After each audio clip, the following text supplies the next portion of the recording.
Thanks to all three of you. Before I open up the floor for questions, let me ask those attending questions first, if I may.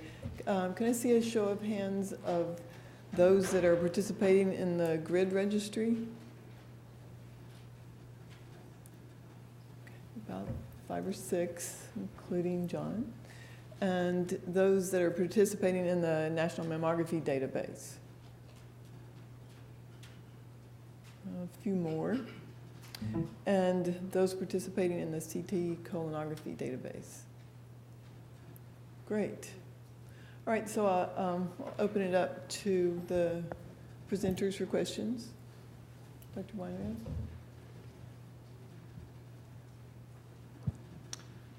First of all, I want to compliment everybody because those are really excellent presentations. I have a question for Chris. With the CT colonography database, how much work was it to get this going? Did you have help, and how much effort is involved in getting the data in a form to get it to the ACR? Yeah, so again, it's a little bit easier, and I think that's, some of those centers that do a lot of screening CT colonographies, there's probably a little bit more legwork involved. You can see, if we only do 50 to 100 cases a year, on average, it's a couple of cases a week. We're actually probably doing closer to 100 now, but, and we have a coordinator, and that coordinator wears a lot of different hats, including doing our 3D reformats and have a 3D lab and everything else. So she's actually the one that enters all the data. And it doesn't take her too long to do. It's a manual input. So is she a tech or? Yeah, she was a former tech. She's a former tech. Okay, but it's somebody specifically hired to do the data entry for CTC or for all the databases?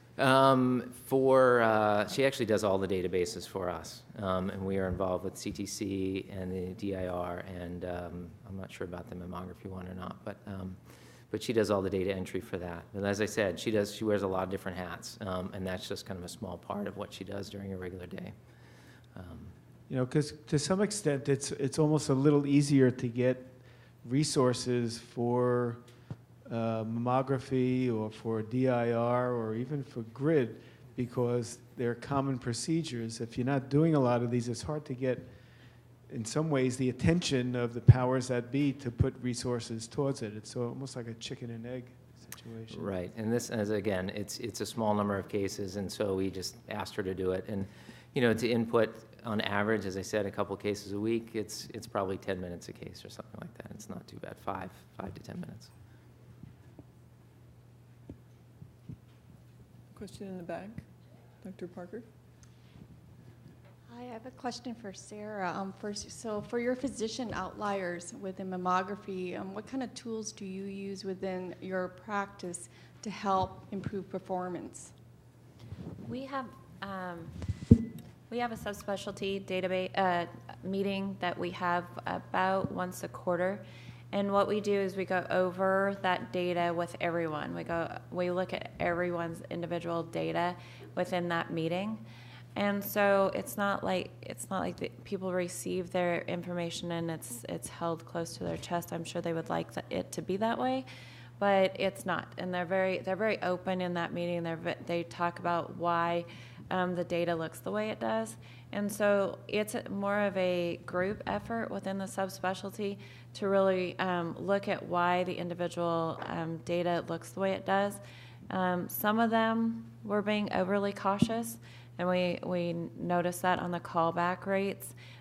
We just had to have have that conversation as to why that was occurring. And then some people were their callback rates were extraordinarily low. And that conversation, occurred as well. So it wasn't on the outliers. It wasn't necessarily anything enormously bad. It was just that we needed to know the information, and it within there was 3 different data sets that we received. Within 3, it started leveling off. So it really was peer education to each of the radiologists. So. Any other questions? Yeah. Dr. Dykes? I have a question for Dr. Sherry on the CT colonography. I can understand for the colonography that you might not want to, or might not be able to report on true negatives and false negatives. I'm just curious why false positive isn't in the database. That would seem to be something that you would be able to collect. If you see a polyp and you send them, and I know you said you had 1 out of 17, but it's not listed in the data form, it looks like, for CTC. No, it's not listed in the data for CTC. Actually, if I can make some changes or make some suggestions to the form for what's being collected, actually be one of them. Right. And to get a little bit more granular with a lot of the data, actually.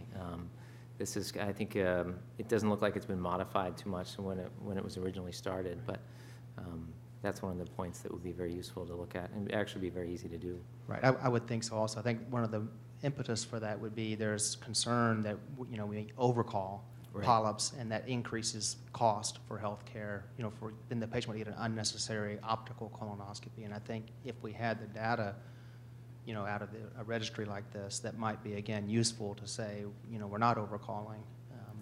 Right, I think that would be extremely useful, particularly when you're discussing it with your administration, when you're discussing with the gastroenterologist in the practice. It would be very useful data to have. Any other questions?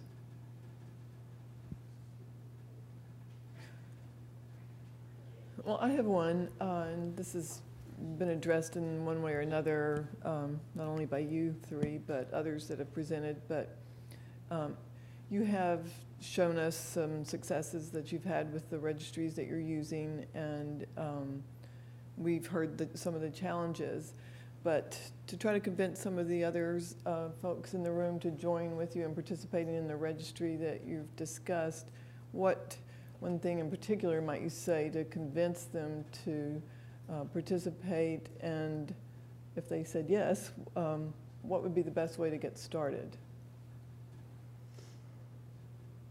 I can say, at least from the CT colonography and my own experience, you don't know where you stand and what you're doing right and what you're not doing right until you actually can participate and kind of compare your data to others in the country. So if you think that you're doing good, as we did, or thought we were doing pretty well, you might be surprised to see. You might also be surprised that you're doing extremely well. But that's useful information to have both for patients and for the physicians in the hospital. Great. I'll just echo the same thing that, I think there's only 20-some facilities in the GRID database right now. I'd like to see a lot more because it makes the data more valid. But it's easy to sit around within your own organization and say, darn, we do a great job. Look how wonderful we are. And until you start comparing yourself with someone outside the organization, you don't know where you stand. And that was really the selling point with our administration, to say, we could go down this path and we could start collecting these and justifying this process. So, that's how you get the buy-in. We all know that the changes that are looming, it's all based on quality improvement, performance improvement. And so, we've got to show what we're doing and how we're doing it to stay in business. I think that's the same way for the NMD as well, is that, before when I was talking about our data being, not being clean data, we found out that it was actually really, really good. And we went through what was being sent and what, through our, the data that we were sending to NMD and what we were hand collecting, and it was virtually like 0.01% off. And that was it. And so it was amazing how clean our data actually was, and it was good for us to understand that. What I can say about getting started is you just have to take that leap, because it seems bigger than it really is, and it's not. And the other thing too is make sure when your vendor says, oh yes, we participate in ACR, make sure and call ACR.